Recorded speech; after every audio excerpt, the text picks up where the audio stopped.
about impermanence and dealing with new beginnings, helping us get through life to be awesome. We've got people here on the live stream. If you're joining in on the live stream, feel free to write in on the chat, questions or comments.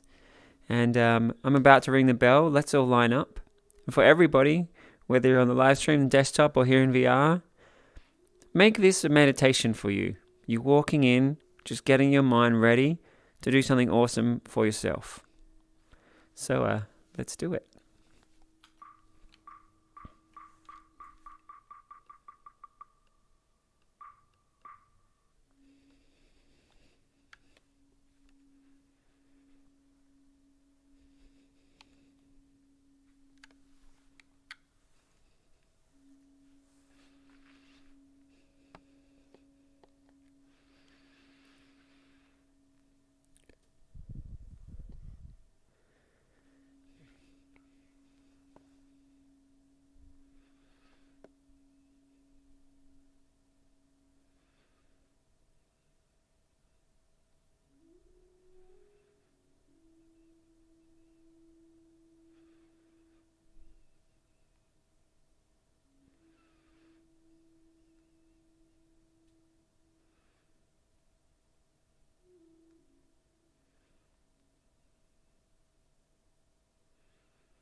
So we always start these sessions with setting our intention. So I'm just going to say my intention for the session. And if it sounds grandiose, great. Let yourself imagine the most grandiose that you can. So we're here taking some time to work on our minds, to work on our hearts, to work on our awareness of ourself. And my hope is that not only do we notice more what we're thinking and are able to choose the thoughts that help us and be more empowered, I want that to be epic. I hope that every one of us has insights that radically transform how we are, how we feel, who we are. I hope that you can go through every moment in your day, in your week, in your future, blissfully, powerfully empowered. Every moment as you walk into it, you get to choose how you want to feel, how you want to show up. Any moment that you have any other feelings that you weren't choosing, you just stop and just power up your ability to choose. Bigger than us just practicing for ourselves or imagining and rehearsing for ourselves, I want that positivity and confidence to overflow to everyone around you, to you to make other people feel confident and comfortable and great. And I hope you can all imagine a world where everybody was bringing each other comfort and empowerment and positivity. So let's practice for your life to be great, and also for a world where everybody is fully empowered.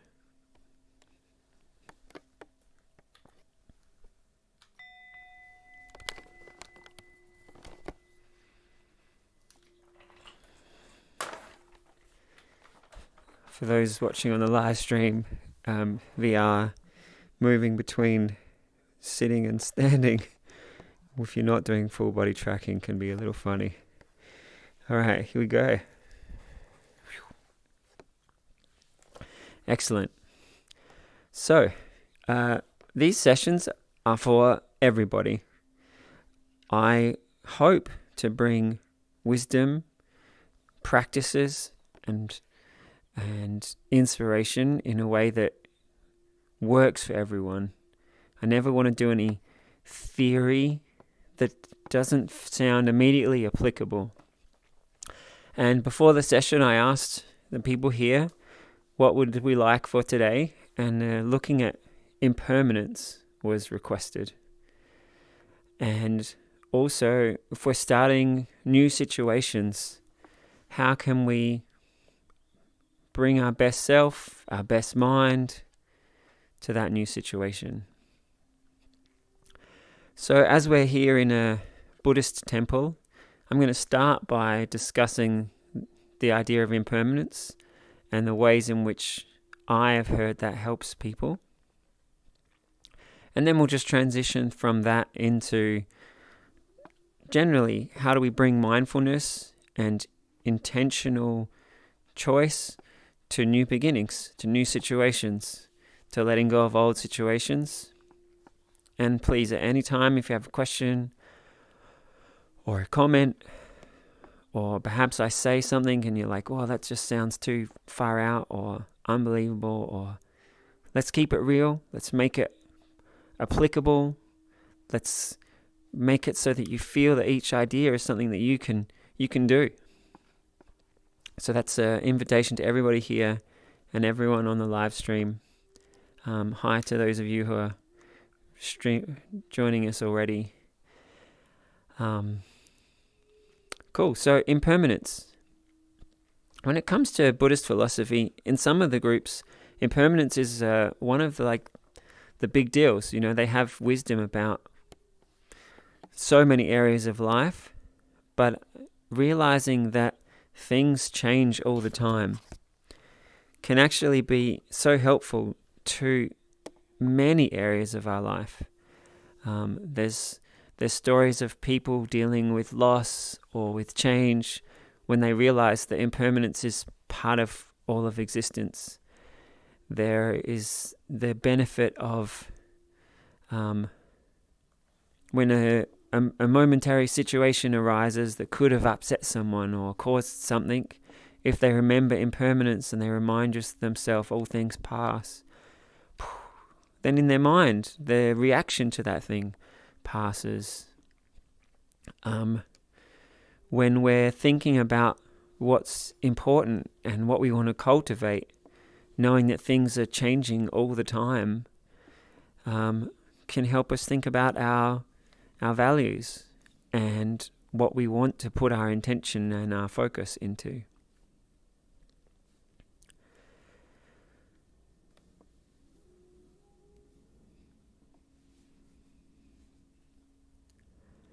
So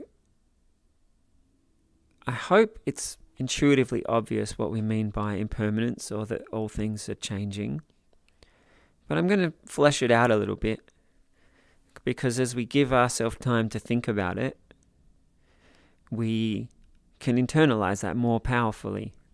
We can think of it in a way that if there's a situation where thinking of it would be helpful, it's more immediately at our mental fingertips. So impermanence can be everything from moment to moment to day, week to week, or even over centuries or millennia. So moment-to-moment awareness, or moment-to-moment impermanence, is if you just stop and notice your mind. Right now you're here in a VR temple or watching a VR temple in YouTube, and half an hour ago you were somewhere completely different. And a few hours before that you were somewhere totally different. And if you stop and think about what have you been thinking the last few hours, you notice that your mind has done a lot of different things. And how you felt over the last few hours, you notice your mind has also transformed a lot. And if you stop and look right now, look at your awareness. There's the moments you hear my words. There's the moments of quiet. There's the moments that you're visualizing or conceptualizing what I'm saying. There's the ideas that you're focusing on what I said. There's moments that your mind might wander. There's moments that you might be feeling tranquil and present. I'm just going to be quiet for a moment for you to notice your moment-to-moment consciousness.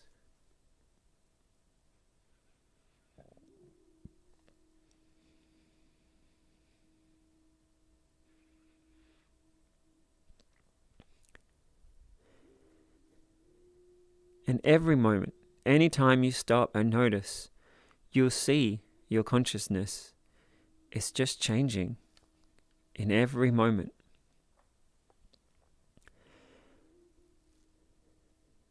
And it's really powerful to contemplate how our awareness is impermanent. You could have something terrible happen, and if you allowed yourself to be caught up in the suffering and the reaction to that terrible thing, who knows how long the suffering would happen, but perhaps right afterwards, you could have something amazing happen and just switch your mind into just feeling inspired, in love, happy, wonderful. The intensity that something grabs our mind and how long it grabs our mind for really is very variable. And if we know that everything is impermanent, we're able to actually just kind of free our mind constantly and be choosing, what do I want to be experiencing in this moment? How do I want to shape my mind right now?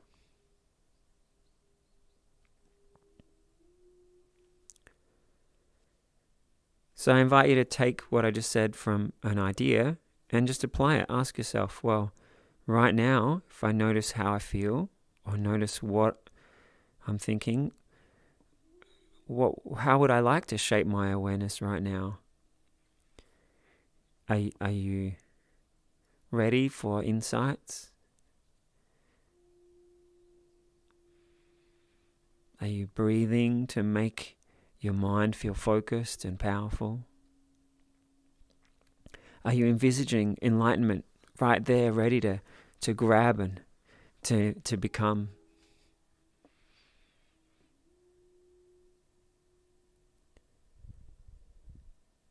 If you've got things going on in your life where those thoughts are coming to your mind, when you notice them,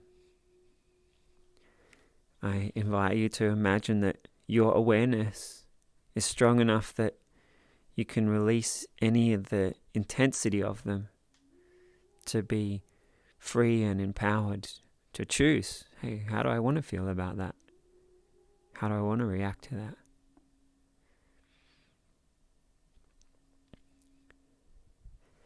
And this practice of noticing your moment-to-moment awareness and then also crafting it and choosing, it's something you can practice and remember in every single moment.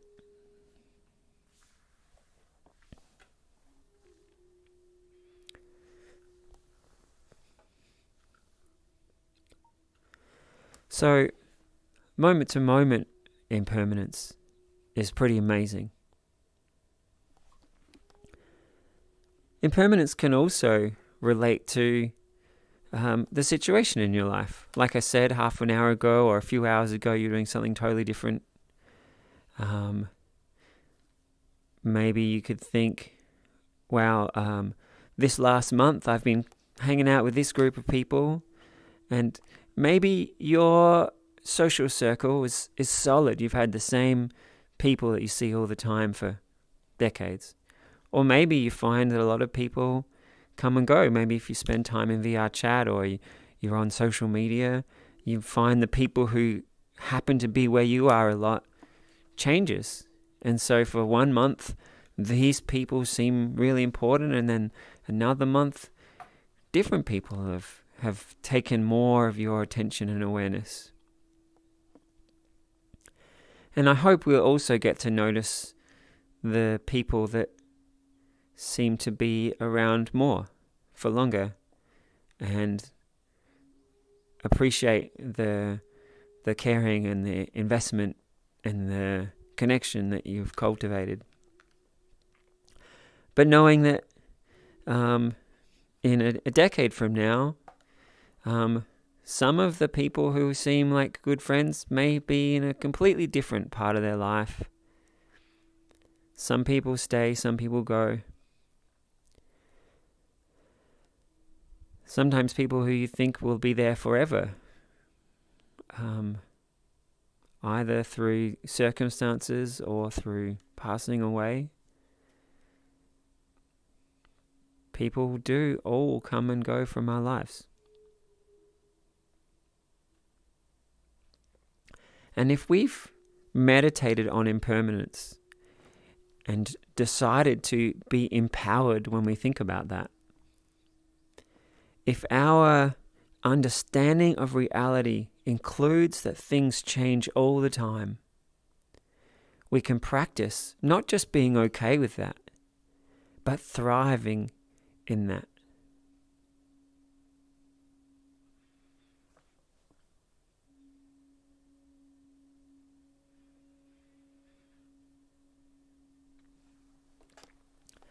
I remember when I had this realization that we can choose our state of mind and that things are changing all the time. I realized that the idea of missing someone, there's no way I would have come up with that. Hey, I'm sitting here, what am I going to do?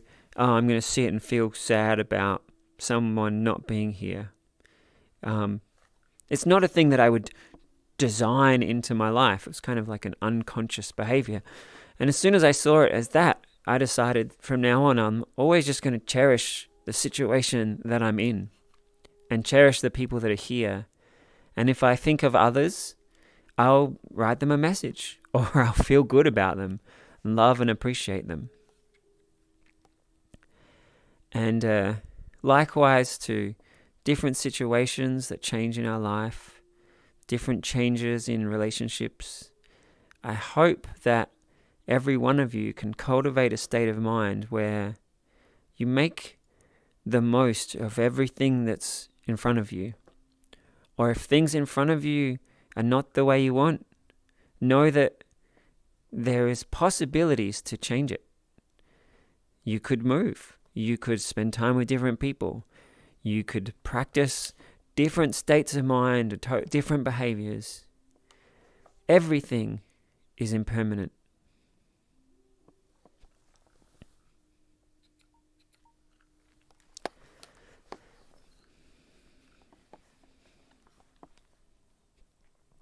So I mentioned the impermanence of each moment, the impermanence of our consciousness, not just in the moment to moment, but over hours, over days, over weeks.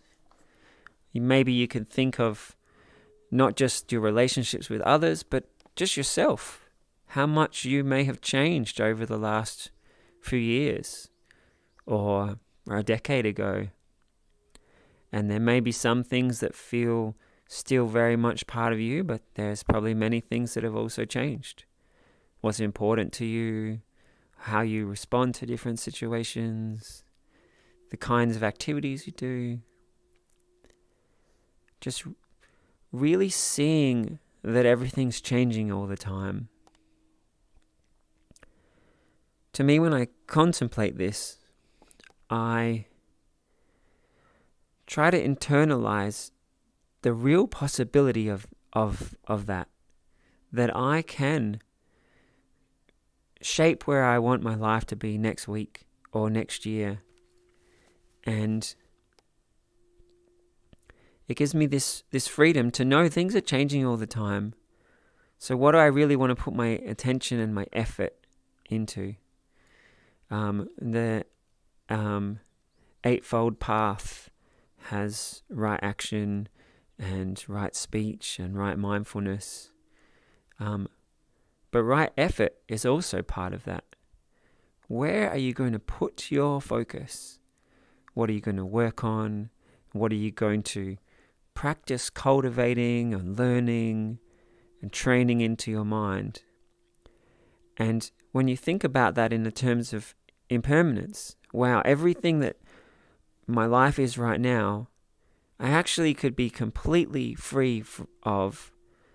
Now what am I really going to cultivate?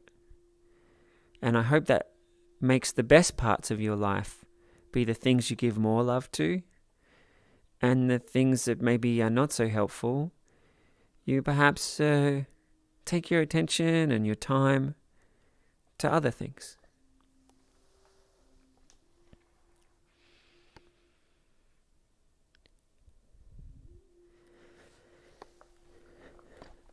Now, a couple more perspectives on impermanence, and then I want to ask some questions and also then apply some practices. Just trying to deepen our perspective on impermanence. Your mind's changing all the time, but so's my mind, and so's everybody around you. The ways that we interact with others and the thoughts that we have about others, who knows, that maybe tomorrow they'll have a profound, enlightening experience, or an accident, or they'll start hanging out with people that transform them entirely. Impermanence is all around us, and all through everybody. And when we have friends that it's fun, or it's kind, or even, I think, even better if it's enlightening or uplifting, how precious that is. It's really something to cherish.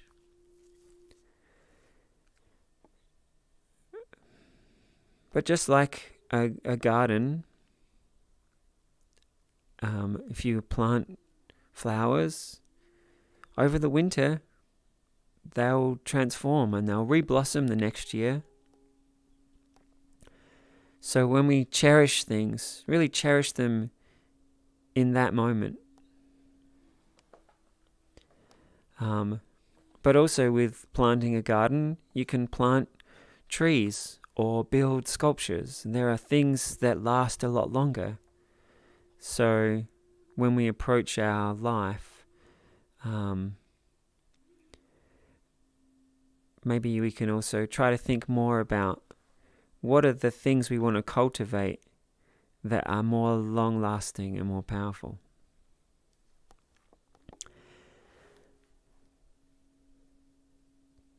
So I want to share a story. A decade ago, I was living in Oxford, England, and it's a very, very old town. And I decided to sit in one of the college's graveyards where professors had been buried there for over 1,000 years. And I was sitting there contemplating impermanence and trying to cherish every moment of life. And I noticed the gravestones were just smooth, big pebbles. Like 1,000 years of rain had just smoothed them off. I couldn't even read who was there anymore. And maybe when that gravestone was created, there was some beautiful inscription of some insight this professor had discovered that was still helpful to everybody today, but it had become just a pebble.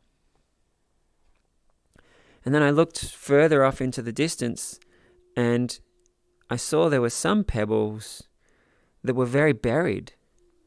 And it hit me that in the course of 1,000 years, the ground had moved.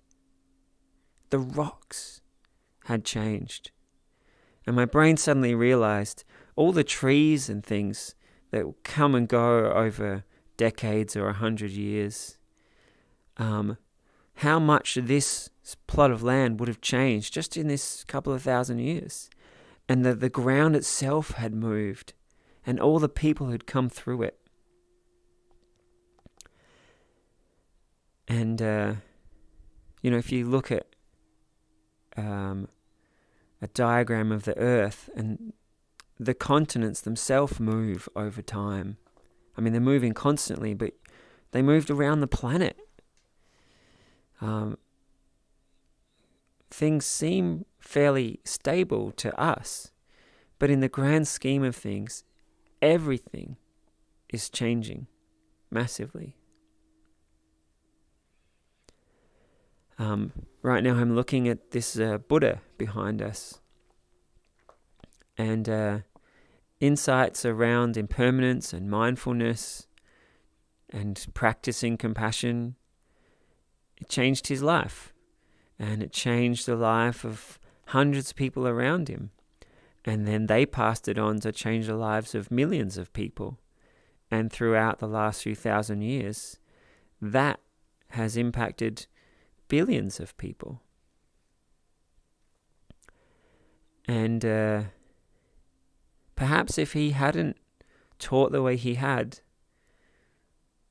then those billions of people might not have had those insights or the change in their culture or the practices that their family had. Things can really be transformed by individuals, by moments. Your life could be completely transformed from one insight that you internalize and decide to carry forward with how you think or how you move through the world.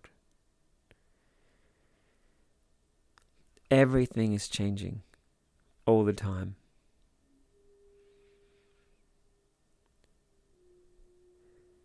And what's precious and what's important deserves our love to be nurtured and cared for like a delicate flower.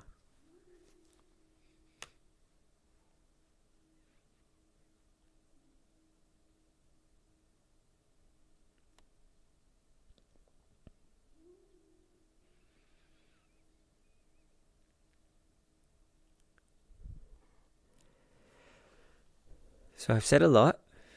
Now I'd love to hear anyone's thoughts or questions. I'm going to check the live stream. Feel free to write in the chat, everybody. I'll see it here.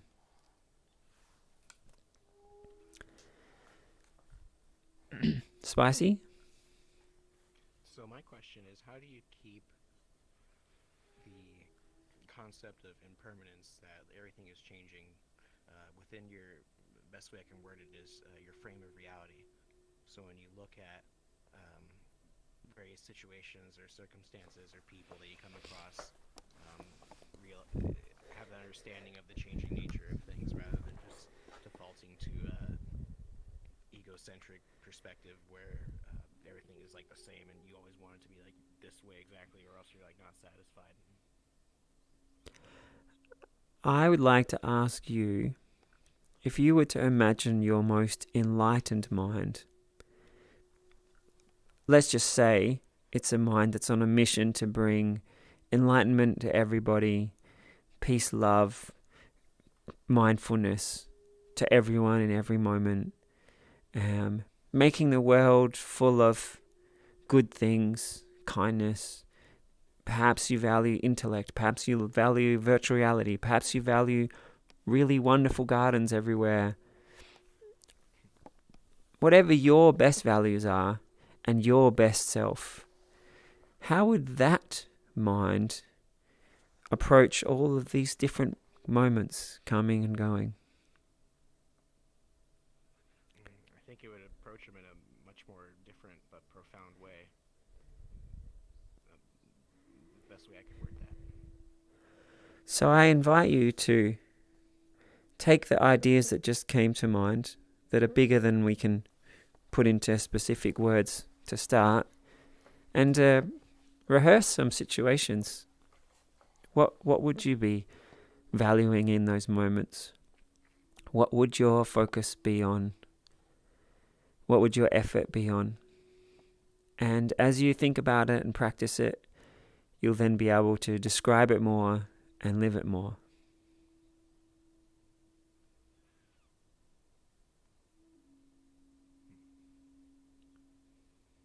makes sense. So, Omi, did you have something you wanted to say?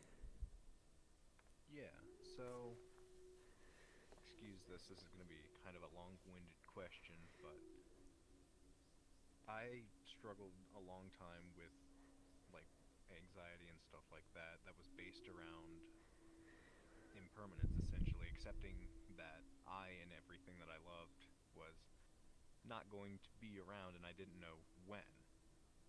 So, it took me a couple years to accept it, but I kind of came to, I guess, the realization that everything does kind of come and go, kind of flows, I suppose, so that new things can come, because otherwise it would be too crowded. But I'm afraid that the thing that I accepted wasn't necessarily impermanence, but was more of, oh, what's the word for it? It was, like, I don't necessarily care what happens to it, like indifference rather than. So I feel like it keeps me from enjoying the good things, but it also keeps me from suffering the sorrows and the bad things. So I love that you shared that. And I think that's definitely not what I would want people to cultivate. But it's definitely a trap that I've also had moments in, especially when people have been like, don't you care? And I'm like, well, in one sense, I completely care, and in another sense, I don't. And so, that's kind of where I'm struggling. yeah. And there are definitely lineages of Buddhism where they'll say, hey, get to that point of indifference because then you won't suffer. But I don't think that's optimal. I would love every one of us to feel vibrant and invigorated and happy, and whatever happens, you'll be okay with it. But also able to love and cherish things. So let me just start with some analogies, and let's try and work up from there. So let's just say I gave you, I don't know, a sweet or a candy or some food that you thought was amazing. Now, in a mouthful, the food's going to be over. So, can I see a wave? Who wants to still enjoy the candy? 2 of you? The rest of you are not in VR. Okay. I was hoping that I'd see a unanimous yes. All right, here we go. Dear David's throwing candies around. Excellent. So let's say you've cultivated a garden and it's really beautiful. And you know that winter will come. You're in a part of the world where it'll all be snowed down and it'll be over. While it's really beautiful and it smells great, and maybe there's fruit in there, Omi, do you think that seeing the beauty in the garden and enjoying the garden is a good thing to do? It seems like it'd be a waste not to. Yes. And the garden analogy is nice because even though snow's going to come and destroy it all, it won't actually destroy it all. The seeds that have been planted, they'll be there in the soil, and next season they will come up again. So the way that this garden has been tended to is actually going to shape what the next garden will be like. So not only does that give us reason to cherish the garden while it's beautiful, but also motivation to make it more beautiful as a gift for yourself next year or for the other people who will see the garden. Now, I like that you said it'd be a waste not to. I'm going to jump up a few levels of my analogy because you said that. So let's just say your life, the things you do, and then you're going to die.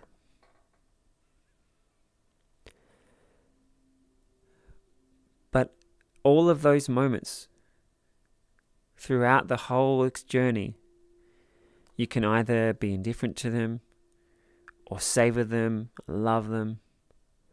I think it's a waste not to love them and cherish them. And if I go back to the garden analogy, if you think of your life later in life, the steps you've taken now, if you've been intentionally cultivating that life is cherishable and is important and amazing, you will have cultivated states of mind that will make your mind and your experience so much more beautiful. And perhaps you will have written or invented or built relationships that are valuable and will make your future more and more delicious. And then you're going to die. But the things that you've said to other people are going to live on. And the things that you've built are going to live on. And maybe all the kindness that you give to those people, another generation later, they're all going to be dead too. And maybe your exact words, maybe you never wrote them down, maybe you never had a catchphrase, maybe your words will be gone. But the influence you had on all of them will still be there. All the kindness or peace that you cultivated in others, maybe anger or sadness or confusion you cultivated in others, maybe purpose, it'll still be there. And they will have passed that on to others. And they will pass that on to others. So even though everything is impermanent in its raw form, everything is influencing everything else. And it all continues on. So when I ask my enlightened mind what's really important, to me, the moments that come and go, it's just decoration to enjoy. What's really important is, what am I cultivating? What's the influence I'm having on those around me? What's the way that I'm directing the universe? And to me, that makes every moment a chance that I can see beauty, or that I can practice being a wise, wonderful being.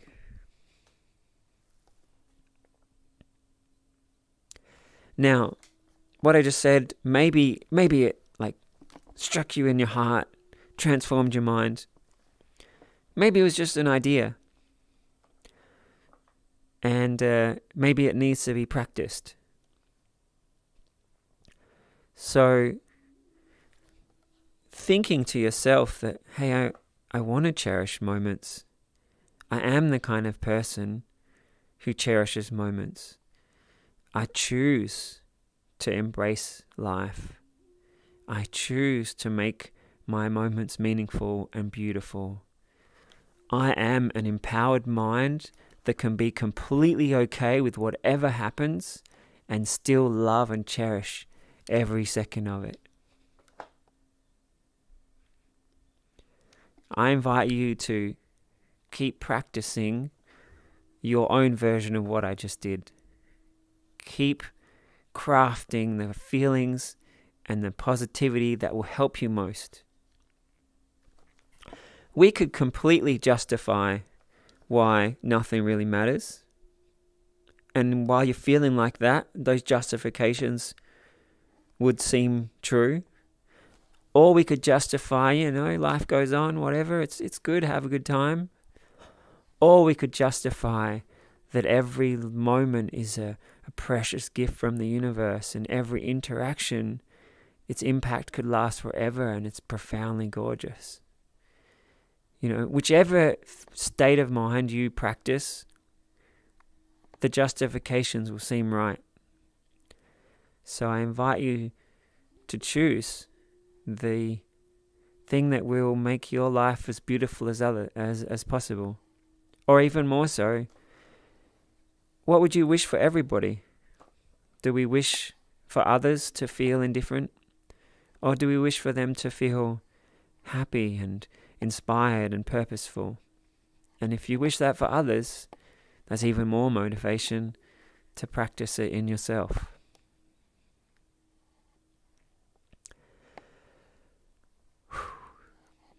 Omi, how's that? Do you want to ask anything or respond or reflect anything you heard? No, that's good. I think that has pushed me in the right direction now. I think that makes sense to me. I have to think about it for a while. Another couple of years, maybe I'll get it. My hope is that it'll be another couple of minutes. Yeah. No, it definitely gave me good ideas. I don't know. And why did I respond when you said maybe it'd be a couple of years? Why did I say I'd hope it'd be a couple of minutes? Because you want me to succeed? Yeah. And also, I feel that if we prime our mind, our feelings and our thoughts, that good ideas will take a long time, then that's going to be what your mind practices. And if you prime your mind that positive ideas are going to hit you and you'll feel them and you transform quickly, that will be what your imagination starts practicing for itself, what it starts envisaging. And I'm certain there are parts of you that could see yourself being like, whoa, yes, I choose to cultivate states of mind that are awesome all the time. And I was practicing indifference. And from now on, if I ever notice that, I'm going to choose what I want to practice. I know there's a part of you that can see that. And so I want that part of you to win now. I want to pump that up. I want to make it strong and vibrant and not just the idea of it or the feeling of it, but all the concepts that go along with it, and seeing yourself like that and feeling yourself like that. And the same with all of us. Whenever there's an inspiring idea or a concept that sounds like, yes, that would be very helpful, please imagine yourself internalizing it wildly. The enlightened you inside of you just being like, yes, I'll be that now. Or the superhero inside of you absorbing that superpower. Like however you want to think about it. I hope that you think of yourself as this person that just gets more and more awesome when exposed to awesomeness. And keeps practicing it. And intentionally focuses on it. And makes it powerful and makes it better. I'd love it in 3 weeks from now you get up on stage and you're like, hey, that insight you gave, I thought about it, and boom, I've got a better way of explaining it. And boom, I've felt it in ways that you couldn't express. I totally know that every one of you and your creativity and your life experiences can take these insights and make them better. And I'm saying this to pump up the part of you that can do that. because I believe that that part of you is totally there, and it deserves all the love and power that we can give it.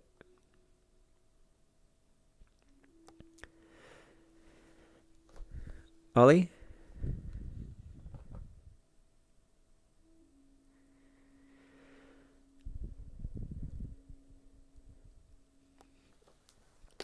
So, for those of you who just joined us, we've been talking about how life is changing all the time. We change all the time. Our friends come and go. Our situations come and go. You're in school. You're in a job. You're in another job. You got one circle of friends. You got another circle of friends. Life's changing all the time. How do we then choose to embrace that, to live life in a way that we love it, that we can be awesome, that we make things better for our future and for those around us? So that's been our theme for tonight.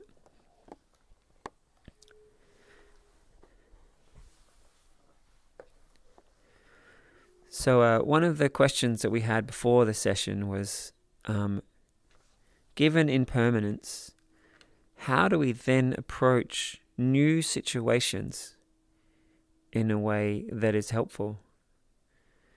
So the question was about, if you're starting a new job tomorrow, how do you go into that in a way that you can bring your best self, or that you can feel okay, or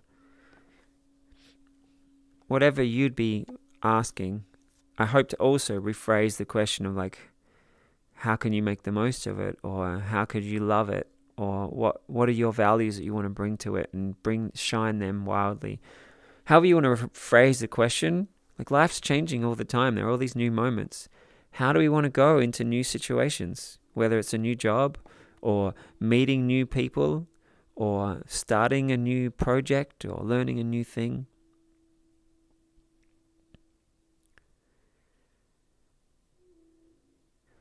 I want to start with what I think should be one of our underlying approaches to all of these is, what would my enlightened mind do? What would I choose? What would I practice if I could practice anything? And when I look at that part of me, I'm like, well, I want to be confident, and I want to be eager, and I want to be really listening and really present and excited and calm and wise. And for some of you, as I describe those positive qualities, you're like, yeah, that is what I want to practice in these new scenarios. And some of you are like, what? How can I do that? I'll just be being nervous. So I want to keep it real. As we approach new scenarios, there's this practice we've done here, and for those of you who are new, like this practice of watching what you're thinking, watching what you're feeling. And sometimes a feeling or a thought will run away with us. You could start being nervous, and boom, you're nervous for hours. Or maybe someone will make you laugh and snap you out of it. And hey, wow, cool. Suddenly I'm at ease. And hey, cool, now I'm doing this thing and I'm at ease. Like our minds, when we're not watching, can be susceptible to all different things. But when we are watching, you can notice what it's doing, and you can either be like, yeah, I want to do more of that. I want to feel more confident. I want to feel more empowered. I'm going to focus even stronger. I'm going to make my visual imagination really see what they're saying so I can totally engage with what's going on. Or you may also notice your mind's doing something that's not helpful, or your body's feeling something that's not helpful. And I hope that as we practice noticing, we also get really good at being able to just stop. And my wish for all of you is that you practice instant stopping. As soon as you choose, I'm taking a mindful breath, your body remembers what it's like to just totally let go. And your mind remembers what it's like to be perfectly still. And you take a few breaths in that beautiful peace and stillness. And then you get to ask yourself, well, what do I want to practice right now? It's my first day in this new job tomorrow. Yeah, I want to remind myself to be feeling happy and to feel like I'm going to make a whole bunch of new friends. And I want to spread love and positivity. But I also want to read the room right so that I relate in a way that people feel good about. Yeah. What are the things that I want to practice if I'm in this place of freedom and I get to choose what I want to practice?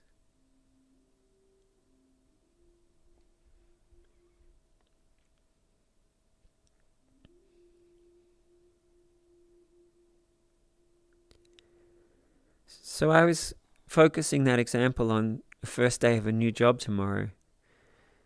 But I hope you can also imagine doing the same thing on your way to a party where there'll be new people. Or practicing doing the new thing, creating your best state of mind when you start a new class. Or as you create a new project. Or maybe even going to a party where you know everybody. And instead of just following the same old scripts, what about if you imagine what the enlightened you would be like? Or what would you imagine if the most hilarious party goer version of you would be like? Like letting yourself be free to step out of your old scripts. You know, your mind's impermanent. It's changing all the time. Rather than just practicing the same stuff, let yourself be free to practice some other stuff. Explore the possibilities of you. And earlier, I was saying to Omi about, hey, choosing to save a life. And then I said, hey, it's an idea, but also it's a practice. Like saying to yourself, I choose to save a life. I choose to love the moments. I want to enjoy the moments, so I'm going to just do that more. And the same thing, if you're on your way to a party, let yourself spend a few minutes imagining feeling great, having great conversations. If you're on your way to work, imagine what it's going to be like to put a smile on the face of the people that you meet.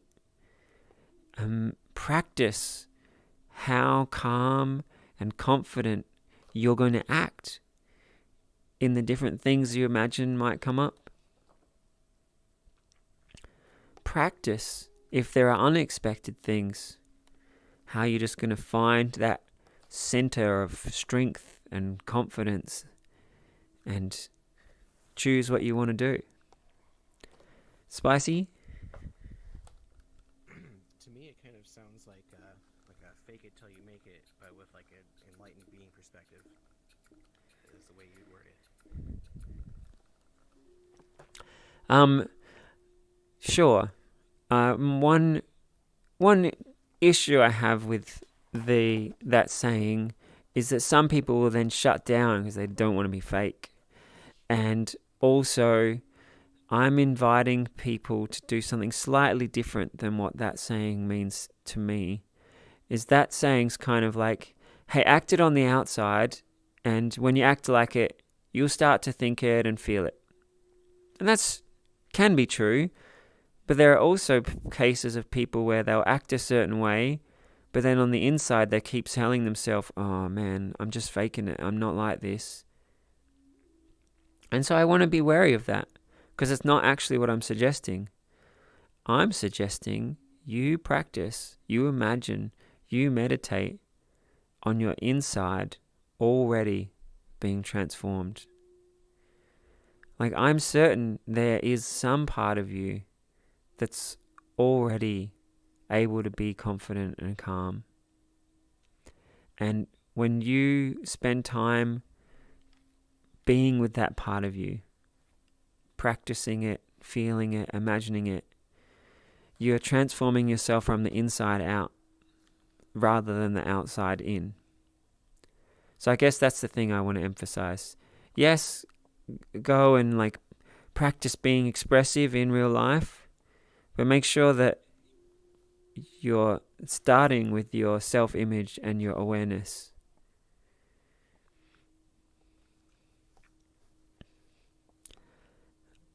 Was that a reasonable response, or what do you think of that? It absolutely is, because when one is able to approach situations, more mindfully, you just go about it in a much different way. But if you do it from the outside in rather than the inside out, you're gonna get a different result, even if you're trying to attempt the same thing. It's kind of interesting, actually. Now, I don't want to be too idealistic. There are definitely people who can get into an acting mode and laugh themselves up into a frenzy, and they'll go out and they'll act awesome and they'll surprise themselves with the creativity that comes out. And if they were going to just imagine it and then go and do it, they might not get to that same peak. Acting and being creative and expressive definitely has its own perks. So it's probably good to try both. But if I was going to give one or the other, I definitely feel that being aware and cultivating your sense of who you're practicing and who you're becoming and how you see yourself, I think it's more sustainable and more emotionally healthy. But yeah, I don't want to be too puritanical, I think this is the way, because I've seen people go and be creative, just getting into a mood, and then that mood carries them away, and then afterwards they're like, wow, I am hilarious and I am amazing. And so they are then able to internalize positive stuff more powerfully. But like I said, I'm concerned for the people who would go and do that and be like, yeah, I was just faking it, I'm not really like that. So the core of knowing that you are someone who transforms. We all transform. We're all changing all the time, and we all are free. And so this idea of who you are, really that should be, who are you practicing? Any other sense of who you are, it's kind of a lie. Dear David, did you have a... That was very well put, and it made me think of something, actually. I apologize if I interrupted. That last sentence, can you say that one more time? That way the idea clicks in my head and then I can comment on it. So I was saying that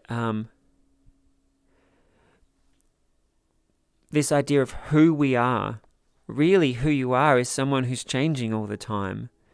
And if you're stuck on, hey, I'm this kind of person, that's kind of a lie. It's just you reinforcing something. But who you really are is moment-to-moment awareness that's changing all the time. I think I remember hearing something at some point. I can't remember where it was from, but I know when you translate certain things from another language into English, the concept doesn't really work the same way. In English, we would say how what are you, or how, something like that. How are you? And then in another language, they would say how did I come to be? And I think that kind of made me think of what you just said when you brought that up, because those are two very different things. Yeah.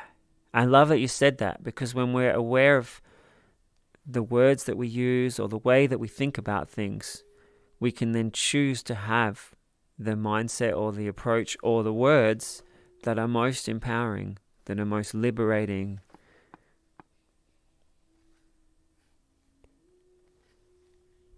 I've been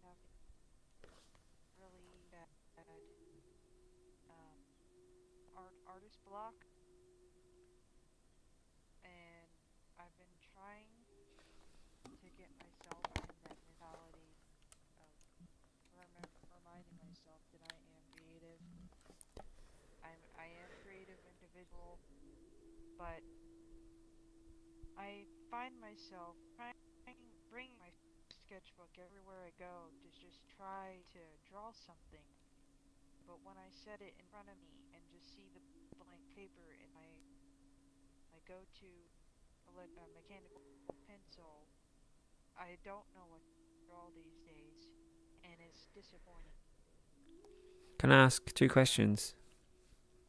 First, I want to ask, while you're looking at the paper and the pencil, and you kind of emphasize looking at the blank paper, makes me wonder, like, what are you focusing on when you look at it now? And then I also want to ask, what was your focus, or what was your state of mind when you were feeling inspired and creative and were creating a lot more? So could you describe those two for us? Yeah. Um, when I felt more creative, I guess I would be I would be a lot more creative in a very busy environment, say like a concert venue or a karaoke place that has more my type of people who listen to like rock and roll and, you know, metalheads, like people I see around me who inspire me, who are also thespians and creative artsy people like myself, and inspired me to draw some more. And I guess these days I haven't been around that. I've been more in a more organized schedule, and I work a 9 to 5 kind of job, so I'm not really around creative people and more around a. It feels like I'm stuck in a corporate culture um, kind of feeling, and I guess that's what took away my feeling of being creative. Is that my mind's always been stuck on work, and then when I'm off work, I just want to sit and watch TV or sleep. And then when I finally get to give myself a chance to look at my paper to draw, I can't seem to muster up something. It just doesn't come to my mind. I feel like I wish I could go to places that could inspire me, like a park or like when I went to anime conventions all the time every year till 2015. When that stopped, I guess, I don't know, just it feels like ever since I've gotten a routine, yes, it's good for me in a sense of responsibility, but I feel like that responsibility is taking away from my creative mindset that I've always had. If that makes sense. Totally. Well, I think it makes sense to me. Um, Yeah. so I have a few things I'd like to say back. Let me start with the general things, because then I want to really focus on you. I really noticed when you're around those people, you felt like it. And as I was hearing that, I was thinking, when I'm sitting in a temple with you guys, I feel more like being enlightened, and I feel more like meditating.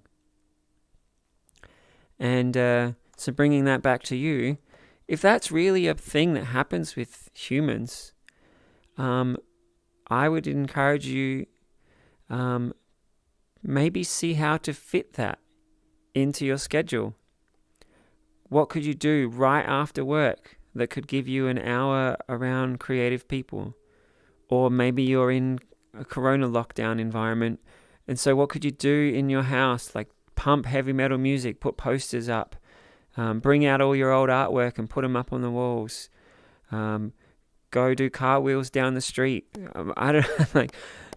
I would encourage you to imagine how can you inject that creativity into the precious little bits of time that you have between the structured work and brushing your teeth and going to bed.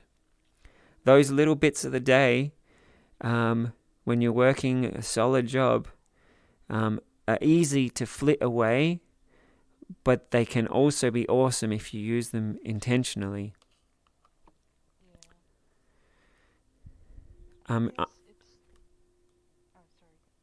I was just going to say that, like, Monday nights for me, this is in our schedule. I finish work and I'm here, and it totally enriches my life, and I love it. And maybe you could just pick like one night a week where you decide something that's super arty, or maybe you could sit in the back of the temple and draw. I'd be down with that. Yeah. And my third point was, I would love it if I could say, hey, if we all meditate for hours a day and we boost up our ability to transform ourselves, you can definitely practice yourself being super creative and inspired. And you can definitely tell yourself, I'm full of inspiration and drive, and I come up with great ideas and I just want to create them. And, as I say that, you come up with great ideas that compel you to draw and create, and you make it happen. I'm sure if you kept telling yourself that would happen. And I'm sure if you meditate enough, you'd be able to create this super inspired, motivated, artistic, creative mind. And I also think the fact that being around those people makes it so much easier. Ride the things that are easy. Yeah. I guess it's just ever since the coronavirus and everything like that, I just it made it really hard for me to get back to who I was. Because I feel like a lot of who I was taken out of me. Virus. Now, I know it's deep, but it's taken a lot out of a lot of us, I'm sure.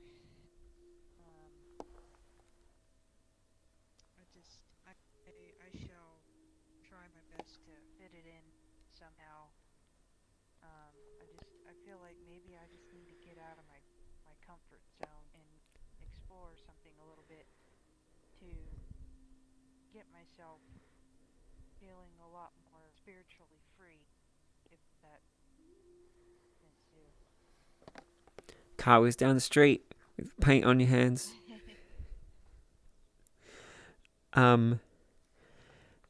So I definitely want to focus on all of us being empowered. I want to respond to something you said, just like getting back to who you were. I know I framed it as like, hey, what were you like when you're creative and what you're like now?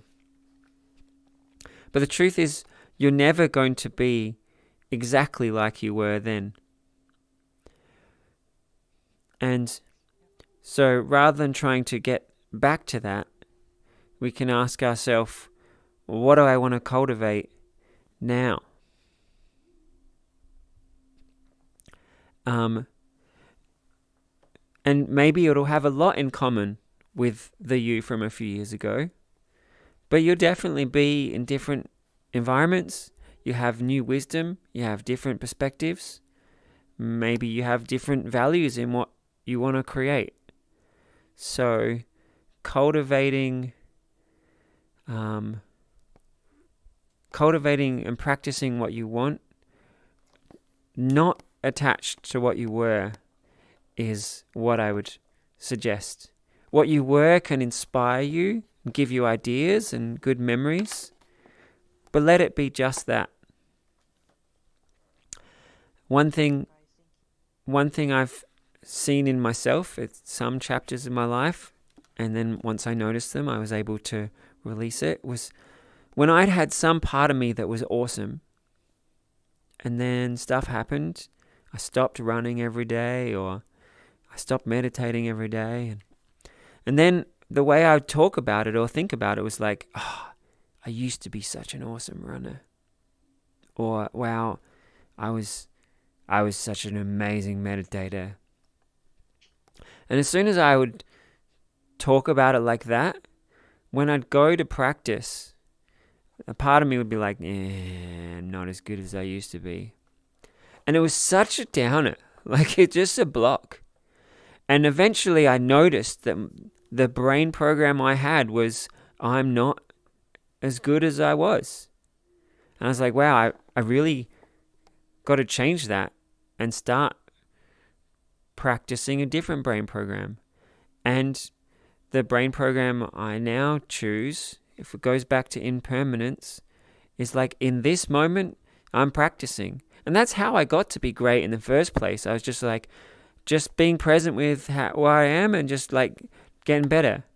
And I really think we should all take that approach, a fresh beginner's mind. They talk about beginner's mind to practice meditation, just where you are right now. Practice from this to be as wonderful as you can. It's the same with art or running or socializing. Just how you are right now, bring your love and creativity to this. And if you see any expectations or attachments,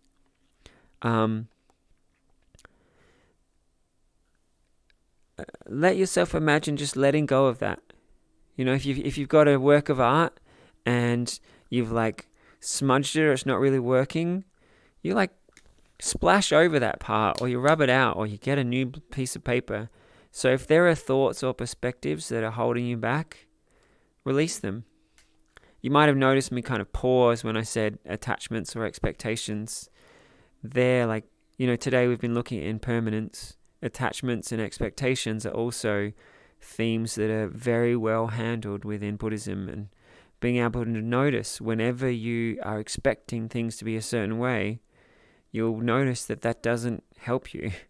And so being able to just choose that I let go of expectations, just be with what's present. It's so empowering. It's helpful for your mind. It's helpful for the way you think. It's helpful for the way you feel. It's helpful for the way you approach things. So yeah, impermanence and expectations are two things that really help each other, two perspectives that really help each other.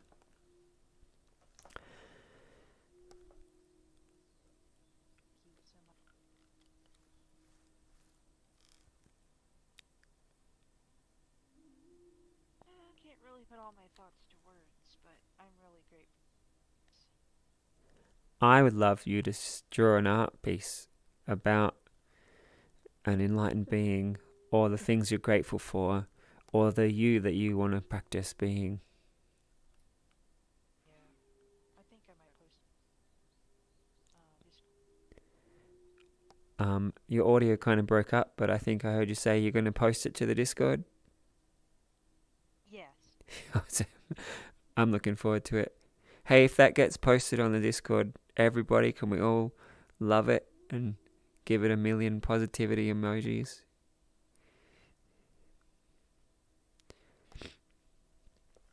So everybody, I noticed the time, and I have to actually wrap up pretty soon. So we normally have the tradition of doing some meditation at each of these sessions. Maybe you noticed there were times where I slowed down what I said and asked you to cultivate or practice. It's like little mini meditations. But I would like to guide a really intentional meditation just for 15 minutes before we wrap up. So is there any like burning comments or questions? 10 Story? Yes. So we're, talking about impermanence and, understanding our place in impermanence, and it, honest to goodness, reminded me of one of my favorite poems, and I apologize to Alistar and Puffalo because I have beaten them over the head with this poem constantly, but I do think it has some sort of benefit to, our discussion on impermanence. Would it be inappropriate to share it at this point, or No, please do. it's Yes. real quick, I promise. Yeah. Okay. It's called Two-Headed Calf, by Laura Gilpin. It, and I think it really encapsulates a lot of what we've discussed today in a real tight, concentrated little dose. So, tomorrow, when the farm boy finds this freak of nature, they will wrap his body in newspaper and carry him to the museum. But tonight, he is alive and in the north field with his mother. It is a perfect summer evening. The moon rising over the orchard, the wind in the grass, and as he stares into the sky, there are twice as many stars as usual. That's the whole thing. Just thought it was...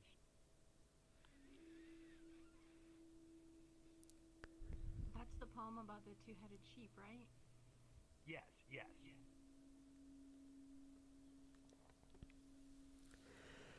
As I hear there are twice as many stars, it makes me appreciate every time I've brain programmed myself and I've gone from shy to confident, or I've explored one culture and then another culture, or one perspective and another. If I really go into being these different people, I'm able to see things through so many different lenses and see more stars, see more beauty, connect with different kinds of people, be more critically engaged with all the different ideas. Thank you so much for sharing that poem. No problemo. All right, I would like to guide a meditation. Afterwards, we'll have some social time. When I have to run out, I please invite you not just to keep hanging out, but to continue practicing right speech, right effort. As you create the culture of our community hanging out, practice making it awesome. Help one another. If you heard things that people said, give them more love and encouragement. If there are ideas from today that you want to practice, try practicing them out loud. Or affirm that you are this enlightened being that takes positivity and awesomeness. So my real wish for you all tonight in the social time is to just practice. So we're going to do a meditation now. And for those of you who are new to this group or new to meditation, meditation means a lot of things to different people. But I like to think of it as, one of the ways I like to think of it is a way to relax and just really be free. When you're daydreaming, your imagination is just really able to run wild. So meditation's kind of like a daydream of positivity. So I'm going to start with the guiding us into meditation. It's just a couple of relaxing and focusing techniques. And then in the meditation, we'll just see where this one takes us. There's different styles, but I'm just going to ad-lib today. So everyone get as comfortable as you can. Either sit back in the chair and get really comfortable, or if you've got a meditation posture that you like, let yourself get really strong and poised in that pose. And then let your body relax fully into whichever pose you've chosen. And take a really slow, deep breath.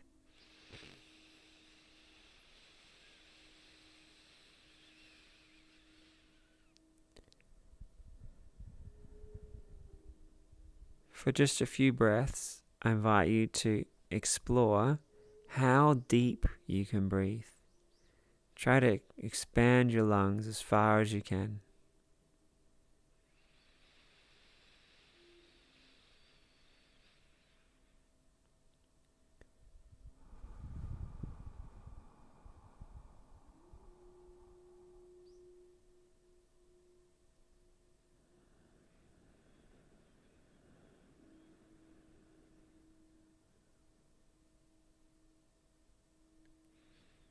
A little deeper. Really push it.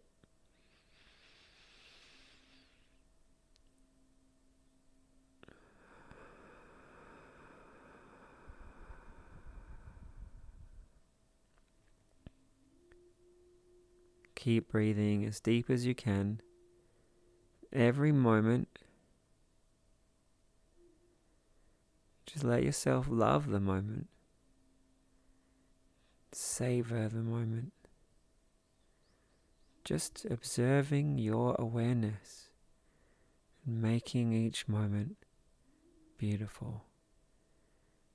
Breathing as deep as we can, stretching your lungs with each breath.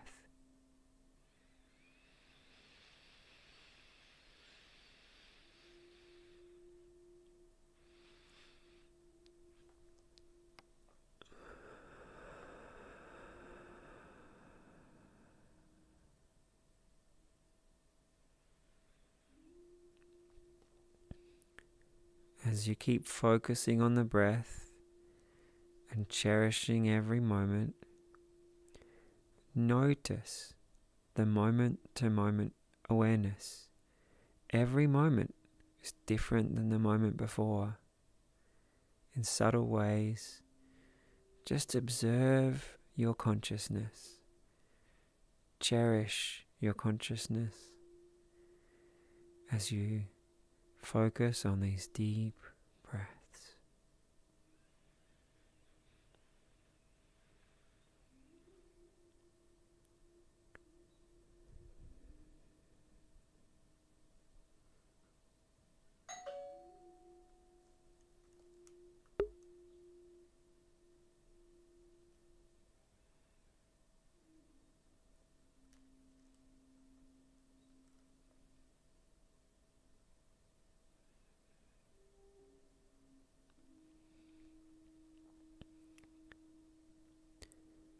You can notice whatever peace or calm you just made, or awareness you just made. And for the next few breaths, imagine going even deeper into that feeling, or deeper into that awareness.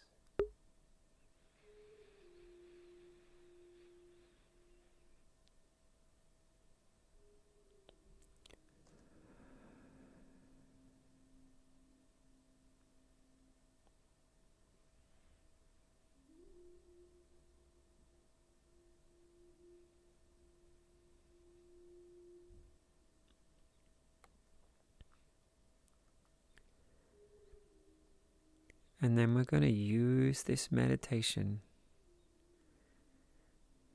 You can use it for whatever you like. Maybe you could be imagining the canvas of your mind being painted with all kinds of beautiful things. Maybe you could imagine your first day at work tomorrow, and you could practice being great, an awesome co-worker, a great employee, a wonderful friend. Maybe you could imagine every moment of your life, savoring your awareness, loving your moments. Maybe there were some insights from tonight. You can affirm them to yourself.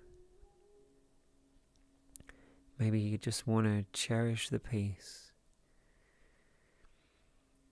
Watching your awareness in each moment, taking your focus, your effort to practice what is awesome.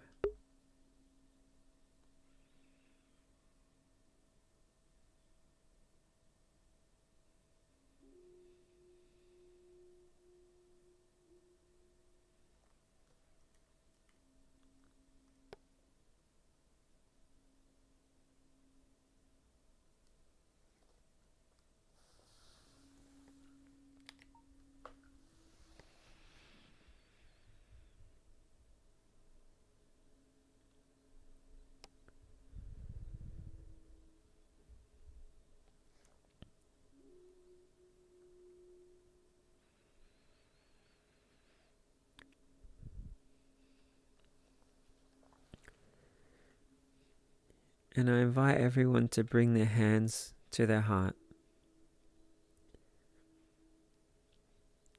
Tonight we talked about how precious it is to be around people who uplift us, who care for us. Perhaps you may even see even more precious those who bring us enlightenment or help us cultivate our consciousness. Maybe you'll notice in a world where so many thoughts are not mindful, how precious and special it is, the thoughts that help us be mindful. The time where you are practicing your happy, awesome self. How beautiful that is compared to thoughts or feelings that are just coming or going from circumstance.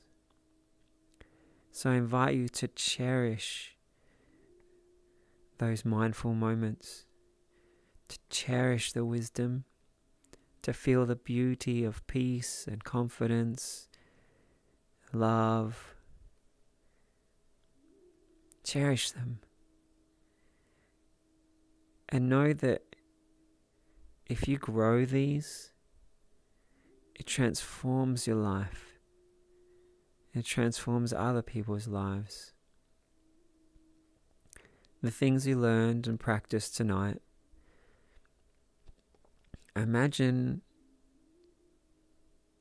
throughout your life them bringing you creativity and success and love and positivity, and you sharing it with others and making them feel comfort and joy and love.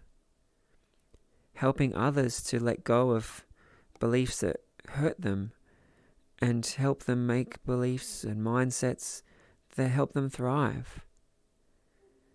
Feel the things we practiced tonight, and that they are truly seeds that could make an enlightened world, a world of ease and joy and love. And cherish those seeds. Cultivate them in yourself. Love every moment. Make your life beautiful. Make your moments a gift to yourself and a gift to others.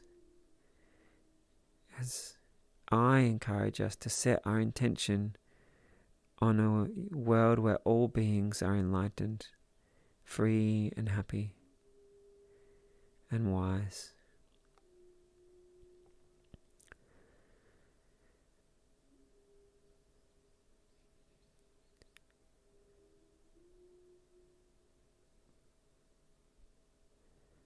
So as we finish the meditation and leave the temple, as you bow to the Enlightened Being, I invite you to see the Enlightened Being within yourself. Truly, give it the time and the focus and the belief it deserves. See that Enlightened Being that's already within you and that you're becoming, and honor it, love it.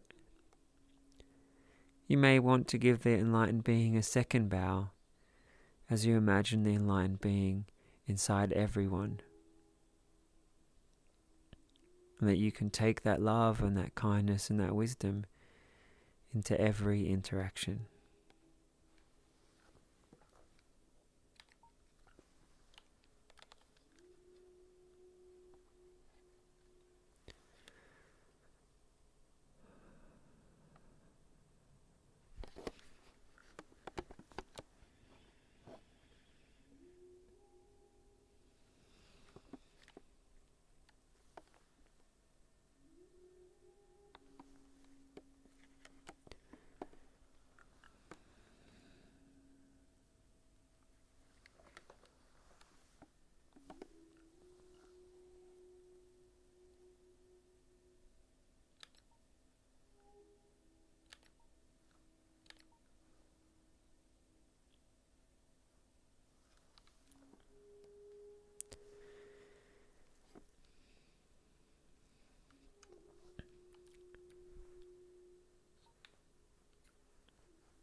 Okay, everybody, we've got the camera at the door, so let's give a bow to all the people watching the live stream now, but also to everyone who will ever be watching this live stream. Maybe this will be up for millions of years, and maybe billions of people will watch it. So feel the love and the wisdom and the well-wishing you have for all of them.